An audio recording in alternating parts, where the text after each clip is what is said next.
Hello, this is Michael Hexter. Welcome to Politics 2100 here on YouTube.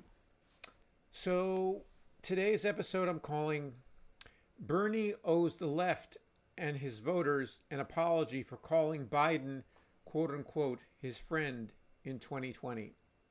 So, it's been a long time since I've thought about this incident slash couple incidents during the 2020 campaign when Bernie Sanders called Joe Biden his friend and of long standing, known him through the Senate, so forth and so on, and as a colleague, and called, and this was during the time when there was sort of an entente formed between the Bernie Sanders campaign and the Biden campaign, as Bernie was rolling up his campaign and deciding to support Biden. So um, this is not just about his personal, the sort of characters involved and a personal friendship. It's about a political positioning and a whole political landscape and vocabulary that I think we need to change in the United States. So even though that sounds like, well, I'm making a mountain of a molehill, I don't think I am. And I think it's a very important incident and important part of where we are today. Um, and so let me preface this again. I've had other episodes where I criticize Bernie or I say Bernie is less good in some sense than, for instance, the AOC as a 2024 candidate. And I still support AOC in 2024. I don't know if she'll run. Um, but anyway, to preface this again, to say like Bernie is a hero of the left. So he is one of my heroes of the left in the last 7-8 years. Um, I have great admiration for what he's done. He has helped the left a great deal by uh, his running for president a couple times in 2016 and 2020, and by also steadfastly supporting many issues in Congress, in the Senate, and being a force for good in other ways, founding the Sanders Institute, and basically Our Revolution is a spinoff from his campaigns and from him, as are other good organizations on the electoral left in the United States. Justice Democrats is inconceivable without Bernie Sanders having run in 2016, or if not inconceivable, at least certainly was helped in its formation by that. So, and the formula of being a uncorrupted small dollar donation candidate for Senate or Congress or any other office is a very good model for our current situation in the United States. So, and Bernie has something to do with that. So, all that being said, he is, like anyone, not above criticism, and we should have a culture of, on the left and in politics in general in the United States, we should have a culture of being able to criticize people that we generally support or have admired, or at least have various points of agreement with, and but on the other hand also points of disagreement. And so I think that this move by Bernie in 2020, now there are good reasons. So there are good reasons why Bernie decided to end his campaign in 2020 and support Biden. And the way he did it, I think, could have been done better in certain ways. The way he handled his last debate with Joe Biden, I think, bears some scrutiny. And all of this has echoes and ramifications for what we've been going through for the last year and a half, 2 years. But going back to 2020, it was a scary time. It was a time of the pandemic. Many people were frightened, including, I think, Bernie Sanders, and didn't know what to do. A large portion of his campaign the strength of it would involve person-to-person contact, which at that time was extremely risky, and we didn't really know the transmission mechanisms of the virus, and we didn't know how to do things safely, and we didn't have vaccines. And also there was this looming threat of fascism, and that still is there from the GOP and Trump. And it's understandable that Bernie didn't want to be considered to be the enabler of fascism in the United States, even though he wasn't in 2016. There's ample reason to show that Hillary Clinton defeated herself in some ways, and so, or in many ways, she defeated herself and also her supporters. And also, there were certain events that happened that were beyond Bernie's power to do anything about, like James Comey's late announcement about the email servers, that really, put certainly gave Trump a great big lift in the end of the campaign, and that helped him win. So, but anyway, Bernie decided that he didn't want to make any doubt at all, have any doubt at all that he was not supporting the Democrats versus the Republicans in the 2020 election. And so I think he went overboard in the sense of in how he pledged loyalty to the Biden campaign by in fact calling Biden his personal friend. Okay, and so this is not to say that he isn't. I do not know what the level of friendship there is between Biden and Sanders. I imagine there is some form of friendship. I really don't know. But that's irrelevant. It's what I'm criticizing is the saying or the announcement, not the actual fact of whether he's his friend or isn't his friend, but that he announces that Joe Biden is his friend. So by announcing that Joe Biden is his friend, the act of doing that publicly puts a wall up or a protective barrier up against criticism from the left of Biden. I mean, not a complete, wall, but something of a wall that is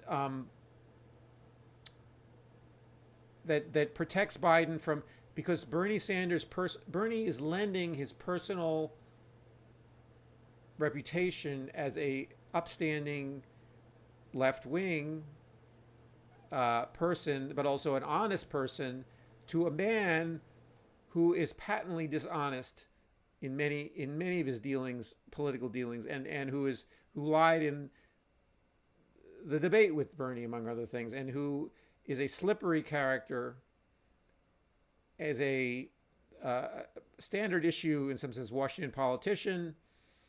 Nothing particularly exceptional in that, only in that he is so very successful in that standard issue format, but very much protected. A politician that has been protected by, among other people, Barack Obama. So he's lived sort of within a protective envelope, and he governs also as if he's been being protected by various friends that he has, that are including friends in the media, friends in as mega donors, friends in foreign governments, so forth and so on. That he is a man who cultivates various friendships with people, and so this is. Sorry about the air conditioner, but it's hot here. But anyway, he's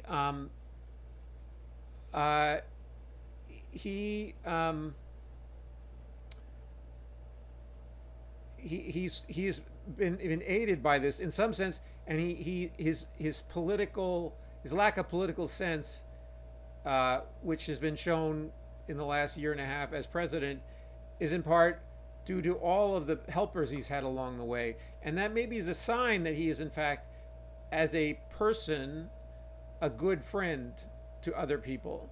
But as I mentioned in the previous episode, this sort of interpersonal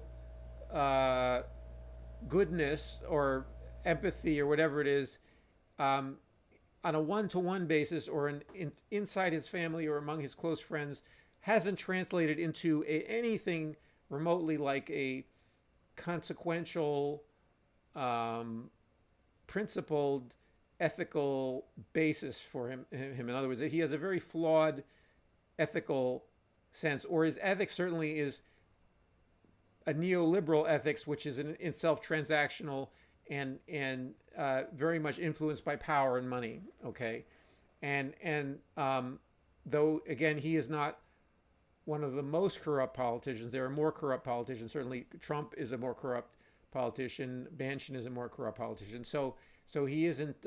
He hasn't enriched himself personally that much through his long public service.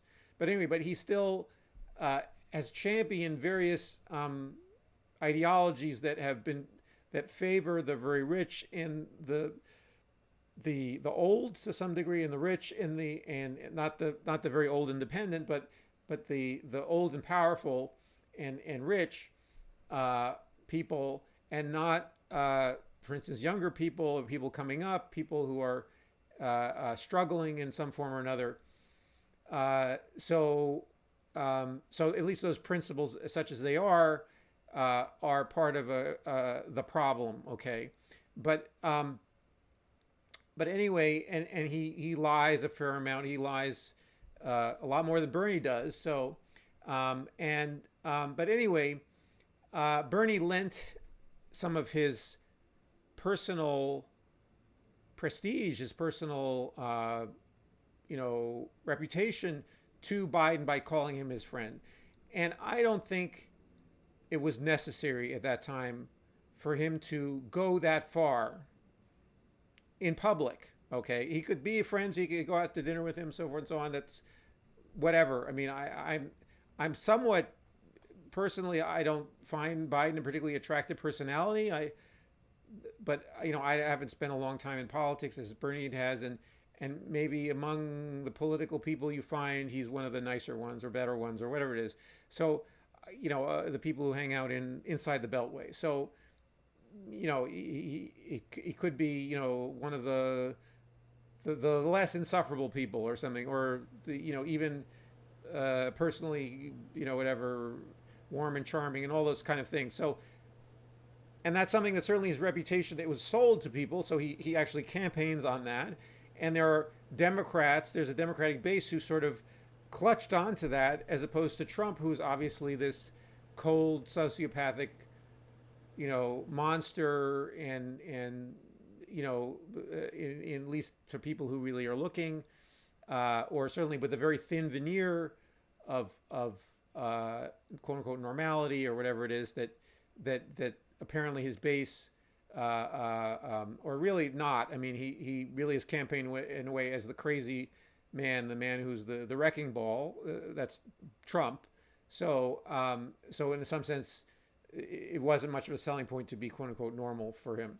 So, but anyway, but at least the way the Democratic base responded to Biden, and the way they protect him still, is that it is around exactly this idea that he is such a decent man in some form or another. But he's not really decent to the American people, and when he's in power, he's not really decent to them. He is quite indecent to them. He's quite arrogant and dismissive of the needs of the American people, or only he has a tepid, rudderless, energyless grasp of his job as president and as of a political leader overall. And anyway, so declaring him his friend. Now, I actually wrote Bernie a letter. Was probably too late to write him, but just really before his debate with this last debate with Biden, and I said, don't call him your friend and don't spare him in this debate. Based on that, and I sent an email to his campaign. I doubt anybody read it, or maybe they did, but anyway, but it wasn't listened to if it was read. But anyway, I was very concerned about this even at that time. So this is a long-standing thing for me. But anyway, at least concern of mine. So anyway, so this claim of friendship, you know, uh, gave Biden this, I think, unearned and uh, uh, unearned boost in the area of character, in the area of potential progressivity, in the area of this idea. Well, maybe he'll be the second FDR. You know, and FDR actually, you know, in 32 didn't campaign as the FDR who was actually elected. So, or at least it was a surprise to people who were then progressive or so forth and so on, how Roosevelt actually governed. So, you know, there was an off chance that Biden could be that same kind of, you know, listless, directionless person who then turned into a fiery advocate for the American people and a force of nature within the executive branch for change that was much needed at that time. So definitely Biden is not that at all. So I think Bernie should have said, "Look, you know, you know, I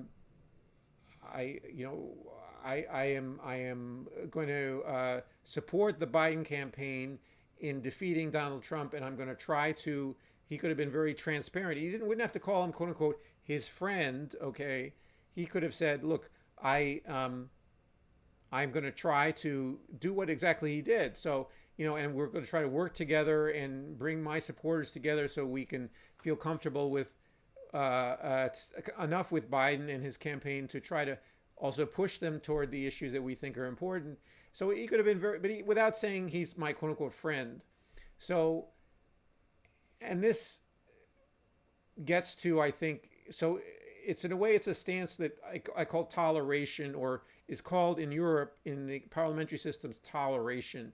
So where you have a multi-party system, not a two-party system, you can have parties that are outside government that nevertheless tolerate the current government, that are not fully in opposition, that are saying like, look, we agree with you on certain points and we'll vote for certain bills that you want to pass and so forth and so on, but we're not in your coalition, so we can't be disciplined per se to follow your exact every move. And so toleration is an unknown concept in the United States in a way. It's not, and I think it's something that we need to build into our system, even though we don't have the multi-party system, but we need at least the attitude of toleration. And the attitude of toleration, to me, avoids this, what I think is kind of a childlike or adolescent-like, childlike idea that either people are your friends or they're not your friends. So literally, so friends work together and enemies don't work together. Like in politics, there's a broad space between actual real friends and real enemies.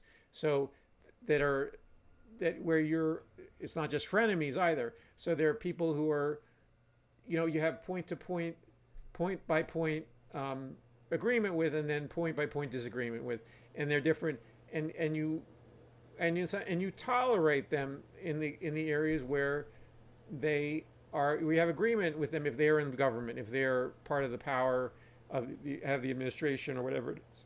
So, and that space of being able to tolerate ambiguity and ambivalence about other people in politics is foreclosed if you always have to feel the need to declare that someone is your friend. And I feel like Bernie fell into that when he announced that Joe Biden was his friend. He's playing into this view of politics as being this. Now, I bet he maybe strenuously disagree with that, and in some sense, you know, in some areas, Bernie is very policy oriented. So, you know, in some ways, and so it was unusual in some sense for him to declare someone his friend. It was out of character for him to do that, which made it all the more compelling in some sense that he did it. But overall, we need a culture, not just Bernie Sanders and not just around him, not around him and Joe Biden, a political culture which allows for these degrees of like, dislike, whatever it is, toleration of other people, and their views and try to persuade them if you can, which is part of reality. I'm not saying that doesn't exist. That does exist, but we don't have a language to. We don't publicly acknowledge it, and we have a media discourse then that is correspondingly stupid, and dumbed down, or correspondingly immature and childlike when it comes to either is someone my friend or are they not my friend. And we see this with, exaggeration with Donald Trump. Donald Trump is all about, if you're totally submissive to me if you're my friend, and otherwise you're my enemy. So I mean, you see that's, you can call that splitting, okay, psychological splitting, and that's typical of his particular personality disorder, really. But anyway, we don't need to have a politics that is cut to that level of personal dysfunction and interpersonal simplicity slash cartoonishness slash lack of reality.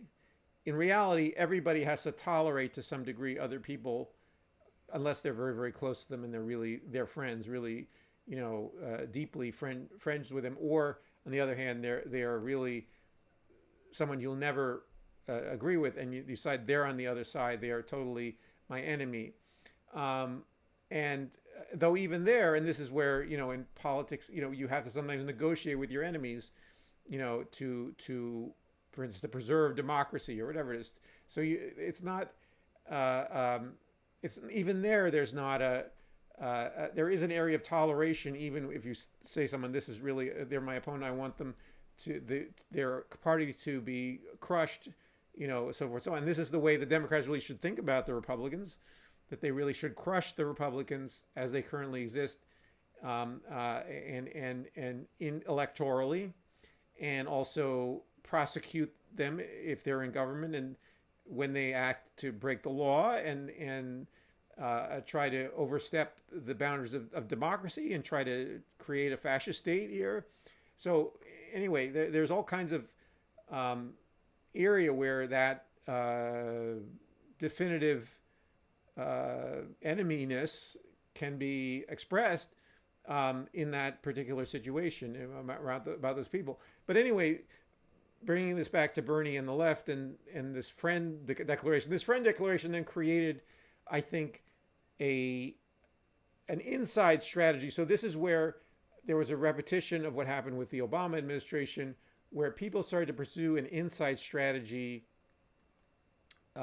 inside the Obama, not inside the Obama, sorry, inside the Biden administration, trying to persuade, trying to wheedle, trying to wish and hope that things would happen well, and with some early on some signs that there would be some success.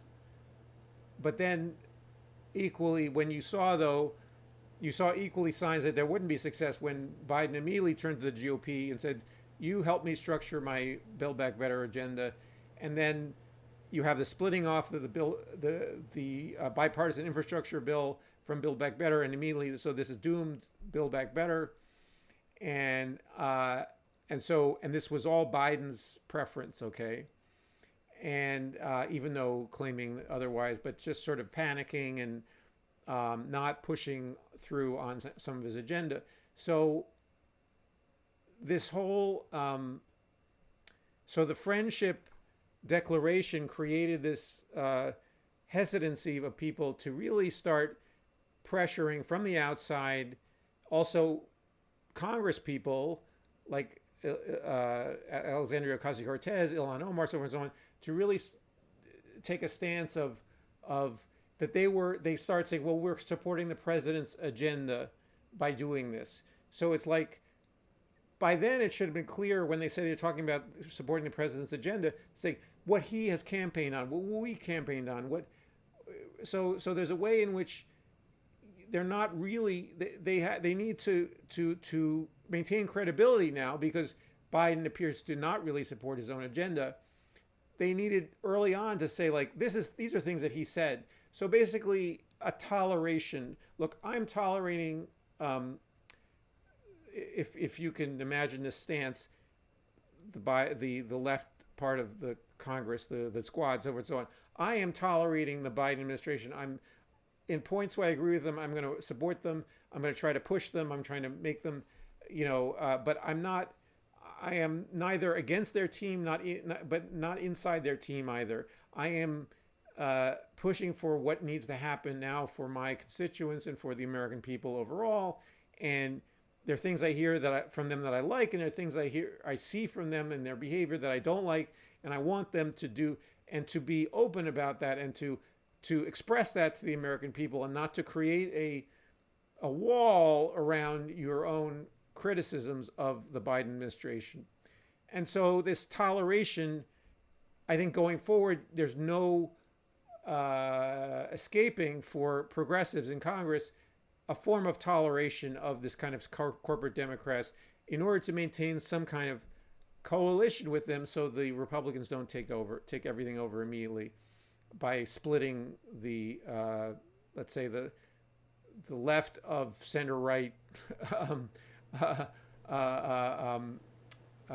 vote, and left of center right powers and forces that are supposedly not going to be trying to prevent fascism and try to maintain democracy. So anyway, this, I think I'm making you can disagree with the case I'm making, but I think that the declaration of Joe Biden as being his friend created this strategy of being entirely inside the wall of Biden's administration, but not really being there, not really being powerful, and the real power being decided by people like Manchin and Sinema, and also just by Biden, his own preferences, and Pelosi's own preferences, so forth and so on, and not having access to the public sphere and to the voters and to the activists who might be out there pushing for, let's say, okay, we got to get this child tax credit in there. We got to keep it in there. We got to renew it. And being out on the street, trying to do that. Again, the pandemic obviously has slowed some of that down, but toward the latter part of the pandemic, we had vaccines, and we realized that we could be out in the street and we could do certain things safely, politically. So this was not 2020. This is now 2021, and then 2022. So anyway, so this, I'm going to stop here. I'll probably return to this particular incident in the future, because it highlights a number of important points about political tactics and political coalition building, and also just in general the culture of politics and the culture of media reporting. Anyway, please comment below if your thoughts on this. If you thought Bernie was perfectly okay in declaring Joe Biden his friend, or you hate him forever for that, or anything in between. And also your thoughts in general about the content of this video. And then please subscribe. Please like the video if you like it. And please subscribe to Politics 2100. Actually, one more thing. So I might get a lot of hatred for even suggesting that Bernie did something wrong, and it's like, that's also part of the problem. And I should probably go into that in the future. But anyway, I'm assuming that some people, they treat Bernie, unfortunately, as something of a hero, not more than a hero, but an icon, more than an icon, basically do no wrong character. And I don't think Bernie would really appreciate that, or maybe he does secretly. But anyway, so again, please like the video if you like it. And please subscribe to Politics 2100 for more content like this. Thanks.